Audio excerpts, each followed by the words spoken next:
नमस्कार दोस्तों, एग्जाम गुरु में आपका स्वागत है। दोस्तों इस क्लास में हम लोग देखने वाले हैं Uttar Pradesh power corporation limited UPPCL JE electronics के प्रीवियस ईयर के कुछ इंपॉर्टेंट क्वेश्चन।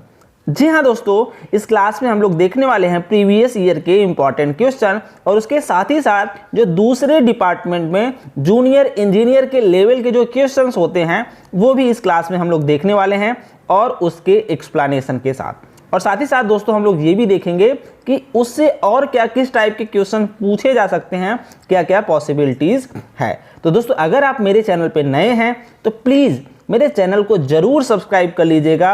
अगर आप यूपीपीसीएल जेई इलेक्ट्रॉनिक्स के लिए प्रिपरेशन कर रहे हैं तो आपको सारे क्लासेस मेरे चैनल पे मिलने वाले हैं। तो चलिए दोस्तों आज के इस क्लास को स्टार्ट करते हैं। दोस्तों पहला क्वेश्चन आपके स्क्रीन पे दिख रहा है, consider a BJT bias in a forward active mode as the collector current IC increases the transconductance GM will B.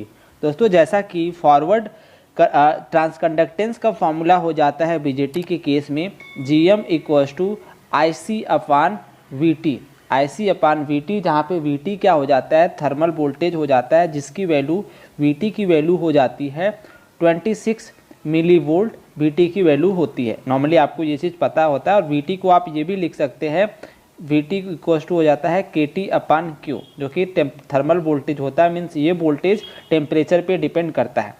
अब यहाँ से एक पॉइंट ये क्लियर हो रहा है कि GM equals to transconductance GM equals to IC upon VT, means आप यहाँ से क्लियरली आपको दिख रहा होगा जैसे ही ट्रांसकंडक्टेंस की वैल्यू IC कलेक्टर करंट की वैल्यू बढ़ेगी हमारा GM भी क्या होगा, इंक्रीज होगा, ट्रांसकंडक्टेंस भी क्या होगा दोस्तों, इंक्रीज होगा। ये इस क्वेश्चन से, इस फार्मूला से यहाँ पे क्लियर हो रहा है। दोस्तों अगला क्वेश्चन आपके स्क्रीन पे दिख रहा है, पूछा जा रहा है कि इसका आउटपुट एक्सप्रेशन क्या होगा इस लॉजिकल सर्किट का। तो यहाँ पे दोस्तों आपको क्लियरली ये दिख रहा होगा कि ये X इनपुट है और ये एक नॉट गेट है, ये एक्सॉर गेट है और ये एक नैंड गेट है। ठीक है, ये नॉट गेट क्यों है, ये नैंड गेट को दोस्तों बेसिकली नॉट गेट में यहाँ पे रिप्रेजेंट किया जा रहा है, उसके दोनों इनपुट को शॉर्ट करके ये नॉट गेट की तरह ही वर्क करेगा। ठीक है, अब यहाँ पे देख रहे होंगे इसका आउटपुट आ जाएगा नॉट गेट का X बार, यहाँ पे इनपुट हो जाएगा X और यहाँ पे इनपुट हो जाएगा X। अब ये एक्सॉर गेट क्लियरली है, अगर आप इसके लॉजिकल एक्सप्रेशन में इसकी इन X और X बार की वैल्यू पुट करेंगे, मीन्स अगर आप देखा जाए इसको हम A मानते हैं और इसको मानते हैं B, राइट। तो इसका एक्सप्रेशन होता है AB bar plus A bar B। अब इसमें अगर हम वैल्यू को पुट करें तो A इक्वल्स टू यहाँ पे क्या है, X है, X और B बार, इसका बार अगेन होगा तो X मल्टीप्लाइड बाई X हो जाएगा, प्लस A बार मीन्स ये X का बार मल्टीप्लाइड बाई X का बार मल्टीप्लाइड बाई B की वैल्यू क्या हो गया, X का बार। तो यहाँ से ये क्लियरली हो जाएगा, ये X बार आ जाएगा, ये दोस्तों X आ जाएगा, मीन्स X प्लस X बार। तो यहाँ से X प्लस X बार की वैल्यू ये क्या हो जाएगा, 1।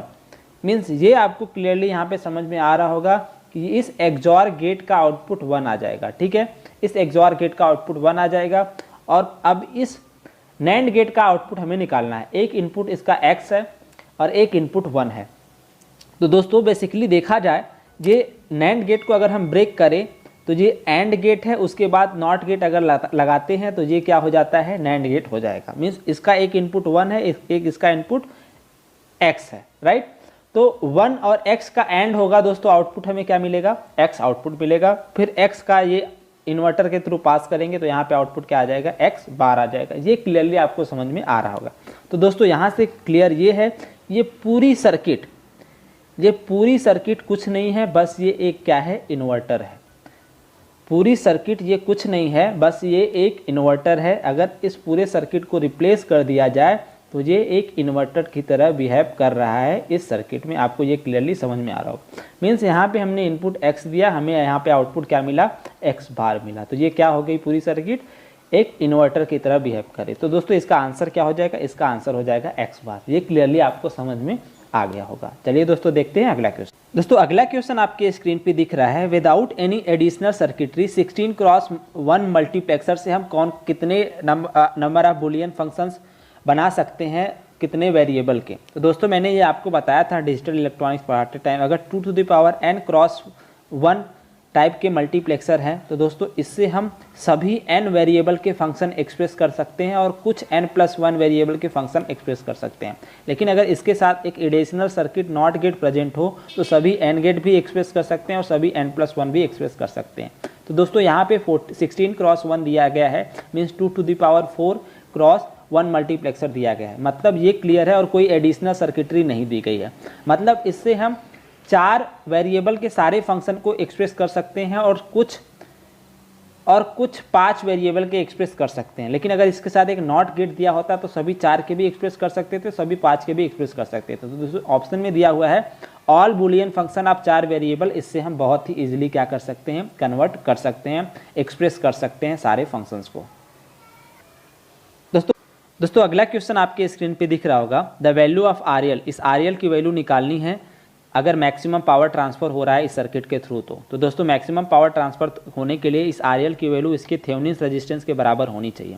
तो थेवेनिन रेजिस्टेंस फाइंड आउट करने के लिए वोल्टेज सोर्स को शॉर्ट सर्किट कर देते हैं और करंट सोर्स को ओपन सर्किट कर देते हैं। तो यहाँ से हमें इसका थेवेनिन रेजिस्टेंस कैलकुलेट करना है। दोस्तों ये आपको क्लियरली समझ में आ रहा होगा कि ये पैरेलल में कनेक्टेड है, ये पैरेलल में कनेक्टेड है और इनका जो इक्विवेलेंट है वो इसके सीरीज में कनेक्टेड है। मीन्स इसका आप पैरेलल का निकाल लीजिए, पैरेलल का निकालने के बाद उसको आप ऐड कर दीजिए इस 5 ओम से, वो वैल्यू हो जाएगी RL की अगर इसमें मैक्सिमम पावर ट्रांसफ़र होगा। तो आप इसे अगर पैरेलल का इसे सॉल्व करेंगे, सॉल्व करने के बाद इसकी वैल्यू दोस्तों आ जाएगी 6 + 5 हो जाएगा। इसका आंसर आ जाएगा दोस्तों 11 ओम आ जाएगा इसका आंसर। RL की वैल्यू 11 ओम हो जाएगा अगर इससे मैक्सिमम पावर ट्रांसफ़र हो रहा है तो।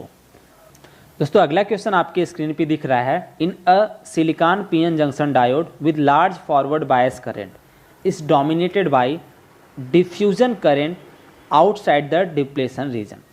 दोस्तों एक पॉइंट ये है आप लोगों का कि जब PN जंक्शन डायोड के केस में, PN जंक्शन डायोड के केस में जो फॉरवर्ड करंट होता है, जो फॉरवर्ड करंट होता है दोस्तों वो बेसिकली डिफ्यूजन करंट होता है।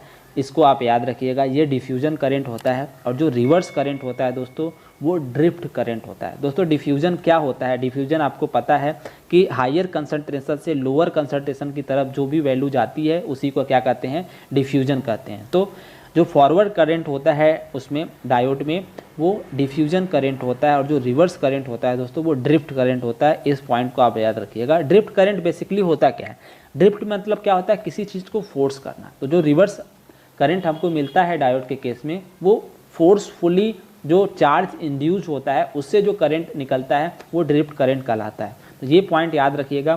फॉरवर्ड करंट जो PN जंक्शन डायोड के केस में होता है वो डिफ्यूजन करंट होता है और जो रिवर्स करंट होता है दोस्तों वो ड्रिफ्ट करंट होता है PN जंक्शन डायोड के केस में। तो चलिए दोस्तों देखते हैं अगला क्वेश्चन। दोस्तों अगला क्वेश्चन आपके स्क्रीन पे दिख रहा है, द 8085 माइक्रो प्रोसेसर है। तो आपको ये क्लियरली पता है 8 बिट का डेटा लाइन होता है और 16 बिट का एड्रेस बस होता है 8085 माइक्रो प्रोसेसर के केस में। दोस्तों अगला क्वेश्चन आपके स्क्रीन पे दिख रहा होगा, how many flip flops are required for mod 100 counters. Mod 100 ripple counter को बनाने में कितने फ्लिप फ्लॉप्स की ज़रूरत पड़ेगी। दोस्तों बेसिकली आपको ये पता होगा मॉड 100 काउंटर है, मीन्स इसके पास 100 डिफरेंट नंबर ऑफ स्टेज होंगे। ये 100 डिफरेंट नंबर ऑफ स्टेज को काउंट करेगा और इसकी जो दोस्तों काउंटिंग वैल्यू होगी वो 0 से 99 तक ये क्या करेगा, काउंट करेगा ये मॉड 100 काउंटर। और दोस्तों इसकी जो आउटपुट फ्रीक्वेंसी होगी, अगर ये मॉड 100 काउंटर है तो अगर इनपुट फ्रीक्वेंसी Fin है तो आउटपुट फ्रीक्वेंसी हो जाएगी दोस्तों Fin/100। यही कहता है मॉड 10 या मॉड 100 रिपल काउंटर। दोस्तों यहाँ पे क्वेश्चन पूछा गया है कि how many flip flops are required. तो दोस्तों इसके लिए जैसा कि आपको पता है 2n should be less than और इक्वल्स टू m। ठीक है, m या आप कैपिटल N यहाँ पे समझे। तो ये बेसिकली नंबर ऑफ स्टेज होता है। यहाँ पे अगर आप नंबर ऑफ फ्लिप फ्लॉप्स को कैलकुलेट करना होगा दोस्तों तो number of flip flop n equals to होता है log बेस 2 और ये mod number m। log base 2 m ये हमेशा ग्रेटर रहेगा और एक डेफिनेट नंबर रहेगा। तो यहाँ पे दोस्तों आप देखेंगे, अगर आप देखें तो अगर 6 फ्लिप फ्लॉप यूज किया जा रहा है तो दोस्तों उससे 2⁶ मीन्स कितना 64 स्टेज काउंट किया जा सकता है। लेकिन अगर 7 फ्लिप फ्लॉप यूज किया जा रहा है दोस्तों तो 2⁷ equals to 128 different stage count किए जा सकते हैं। मतलब मॉड 128 काउंटर्स यूज हो जाएंगे। अगर हम 6 काउंटर यहाँ पे यूज करें दोस्तों तो उससे सिर्फ और सिर्फ 64 स्टेज काउंट ही हो सकता है। तो यहाँ पे हमें ग्रेटेस्ट वैल्यू लेनी पड़ती है काउंटर्स की, ग्रेटेड वैल्यू लेनी पड़ती है फ्लिप फ्लॉप की। तो दोस्तों इस केस में जो बेस्ट आंसर हो जाएगा मॉड 100 काउंटर के लिए 7 फ्लिप फ्लॉप्स की ज़रूरत पड़ेगी मॉड 100 काउंटर्स के लिए। और दोस्तों इससे जो डिफरेंट क्वेश्चन बन सकते हैं वो मैंने आपको पहले ही बता दिया। ये 0 से 99 तक काउंट करेगा, इसके पास 100 डिफरेंट नंबर ऑफ स्टेज रहेंगे, जो आउटपुट फ्रिक्वेंसी रहेगी इस काउंटर की वो f/100 रहेगा। ये कुछ अलग क्वेश्चन इस पर पूछे जा सकते हैं। दोस्तों अगला क्वेश्चन आपके स्क्रीन पे दिख रहा होगा, 216x1 एंड 2x1 मल्टीप्लेक्सर से can be connected to form a. अगर हम 2 16x1 मल्टीप्लेक्सर को और एक 2x1 मल्टीप्लेक्सर को कनेक्ट करके कितने का मल्टीप्लेक्सर बना सकते हैं। अगर दोस्तों देखा जाए 2 16x1 मल्टीप्लेक्सर यहाँ पे देखेंगे आप, ये 16 इसके डिफरेंट इनपुट्स हो जाएंगे, 16 डिफरेंट इनपुट्स हो जाएंगे। तो यहाँ पे आप देखेंगे अगर इसके बाद हम लोग ये लगा रहे हैं यहाँ पे 2x1 का मल्टीप्लेक्सर, तो ये इसका आउटपुट हो जाएगा कुछ इस तरह से कनेक्टेड हो जाएगा। इसका भी कंट्रोल लाइन दोस्तों यहाँ पे इसके पास 4 कंट्रोल लाइंस हो जाएंगे, इसके पास भी 4 कंट्रोल लाइंस हो जाएंगे और इसके पास 1 कंट्रोल लाइंस हो जाएंगे। तो दोस्तों आप देख सकेंगे एक बार इससे ये 16 + 16 32 एंड 16 + 16 32, टोटल इससे जो मल्टीप्लेक्सर बनाए जा सकते हैं दोस्तों वो 32 + 32 मीन्स टोटल 64x1 का मल्टीप्लेक्सर बनाया जा सकता है, 2 16x1 और एक 2x1 मल्टीप्लेक्सर के थ्रू। दोस्तों इसका पिक्चोरियल डायग्राम के थ्रू आप इसको समझ सकेंगे। अभी के समय में इतना ज़रूर याद रखिए कि 2 16x1 और एक 2x1 मल्टीप्लेक्सर से एक 64x1 का मल्टीप्लेक्सर डिज़ाइन किया जा सकता है। दोस्तों अगला क्वेश्चन आपके स्क्रीन पे दिख रहा है, a circle is seen on the screen of CRO के स्क्रीन पे दोस्तों सर्कल देखा जा रहा है when 2 time varying signal of same frequency and same magnitude are applied, तो उसके बीच में फेज डिफरेंस क्या होगा। दोस्तों मैंने अपने CRO चैप्टर में इसके बारे में बहुत ही क्लियरली आपको बताया है। जब भी आपको सर्कल दिखे तो 90 डिग्री या 90 डिग्री पे ही सर्कल बनेगा। इस पॉइंट को आप याद कर लीजिए, सर्कल मीन्स 90 डिग्री। इस पे दोस्तों क्वेश्चन हमेशा पूछे जाते हैं लिसेजुअस पैटर्न से। जब 2 सिग्नल्स अप्लाइड हैं CRO के इनपुट पे और उनके बीच का जब भी फेज डिफरेंस दोस्तों 0 डिग्री होता है या 360 डिग्री होता है तो एक स्ट्रेट लाइन ऐसे बनती है। अगर 30 डिग्री होता है तो कुछ इस तरह इलिप्ट बनता है, फिर 60 डिग्री होता है तो कुछ इस तरह इलिप्ट बनता है, और 90 डिग्री होता है दोस्तों 90 या 270 डिग्री होता है तो सर्कल बनता है। ठीक है, उसके बाद जैसे ही 120 डिग्री बनता है कुछ इस तरह का इलिप्ट बनता है, फिर 120 के बाद 150 बनता है तो दोस्तों इस तरह की इलिप्ट बनती है, फिर 180 जब बनता है तो 180 पे ये जो लाइन कुछ इस तरह से बनती है जिसका ये जो एंगल होता है वो 135 डिग्री होता है। सॉरी जी हाँ दोस्तों 135 डिग्री होता है इसके केस में। तो ये बहुत ही क्लियरली मैंने आप लोगों को CRO के चैप्टर में बताया है। अगर आप एक बार CRO का लेक्चर वो देख लेंगे तो आप CRO से कोई भी क्वेश्चन छोड़ेंगे नहीं, मैं गारंटी के साथ कह सकूँगा। तो चलिए दोस्तों देखते हैं अगला क्वेश्चन। दोस्तों अगला क्वेश्चन आपके स्क्रीन पे दिख रहा है, which of the following keeps track of instruction execution sequence. जैसा कि अगर सीक्वेंस की बात हो रही है तो प्रोग्राम काउंटर दोस्तों माइक्रो प्रोसेसर के केस में प्रोग्राम काउंटर क्या करता है, नेक्स्ट इंस्ट्रक्शन जो फेच होने वाला होता है उसका एड्रेस कंटेन करता है, आपको ये क्लियरली पता है। और स्टैक पॉइंटर क्या करता है दोस्तों, स्टैक मेमोरी के टॉप ऑफ द स्टैक का जो एड्रेस होता है उसको कंटेन करता है स्टैक पॉइंटर। तो दोस्तों ये बहुत ही क्लियरली ये सारे पॉइंट्स मैंने अपने माइक्रो प्रोसेसर के चैप्टर में बहुत ही अच्छे से बताया है। अगर आप उसे एक बार ज़रूर देख लेंगे तो ऐसे क्वेश्चंस का आंसर आप बहुत ही आसानी से दे सकेंगे। दोस्तों अगला क्वेश्चन आपके स्क्रीन पे दिख रहा है, if properly bias JFET will act as a JFET means junction field effect transistor, वो किस तरह वर्क करता है। दोस्तों मैंने क्लास 12 में आई थिंक इसके बारे में बताया है। जैसा कि आप JFET में ये करंट का एक्सप्रेशन जानते हैं दोस्तों, ID = IDSS 1 - VGS/VP का होल स्क्वायर। ठीक है, जहाँ पे VGS दोस्तों क्या होता है, input voltage gate to source के बीच में इसे इनपुट वोल्टेज होता है, और ये वीपी दोस्तों क्या होता है, थ्रेशोल्ड या पिंच ऑफ वोल्टेज होता है इस केस में। आईडीएसएस क्या होता है, मैक्सिमम करंट होता है जेफिट के केस में।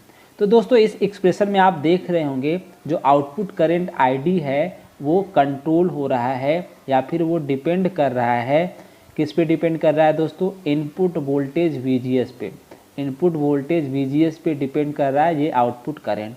तो दोस्तों हम यहाँ पे कह सकते हैं कि ये जो फिट है ये वोल्टेज कंट्रोल करंट सोर्स की तरह बिहेव कर रहा है, मीन्स इस इनपुट वोल्टेज से कंट्रोलिंग हो रही है इस आउटपुट करंट की, तो हम इसको कह सकेंगे voltage controlled current source. Same manner में दोस्तों ऐसे बीजेटी के केस में अगर आप देखेंगे तो बीजेटी के केस में आई ई इक्वल्स टू, और हाँ इससे एक क्वेश्चन और पूछा जा सकता है कि जेफिट वोल्टेज कंट्रोल डिवाइस होता है। दोस्तों जेफिट भी वोल्टेज कंट्रोल डिवाइस होता है और मॉसफेट भी वोल्टेज कंट्रोल डिवाइस होता है, ये दोनों पॉइंट याद रखिएगा।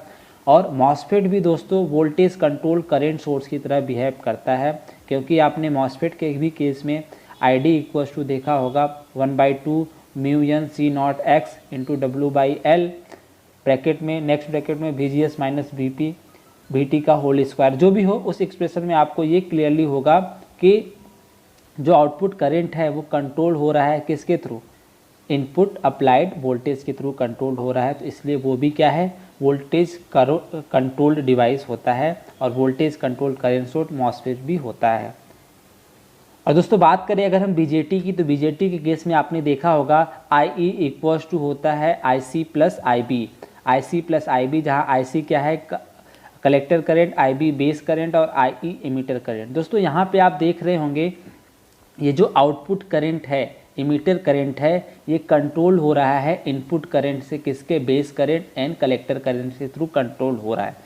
तो यहाँ से दोस्तों आप कह सकेंगे बीजेटी क्या है, एक करंट कंट्रोल डिवाइस है। बीजेटी क्या है दोस्तों, एक करंट कंट्रोल डिवाइस है, या फिर आप कह सकेंगे BJT is a current controlled current source है। बीजेटी क्या है, करंट कंट्रोल सोर्स है। तो ऐसे भी क्वेश्चन यहाँ पे पूछे जा सकते हैं। तो अगर ये टेक्निक आपको पता है, ये कॉन्सेप्ट पता है, तो आप ये कभी भी नहीं भूलेंगे।